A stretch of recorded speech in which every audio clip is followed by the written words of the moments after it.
अस्सलाम वालेकुम दोस्तों, हम इस टाइम मौजूद है मियां चनू के इलाके में। ये मेरा भाई इलाका है और आप देख रहे हैं कि गंदम जो है फुल तैयार होगी है और लोग काट रहे हैं। और जो हम भी अब गंदम काट के जाते हैं, एक टाइम था जब हम गंदम काटते रहे तो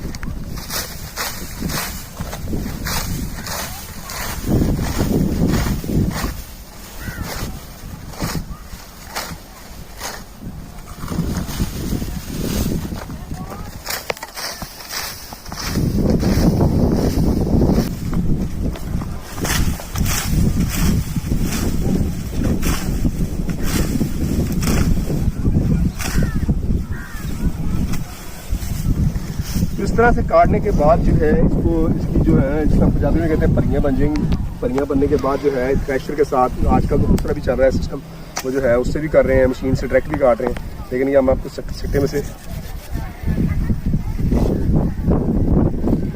ये देखें, ये गंदम के दाने निकले हैं।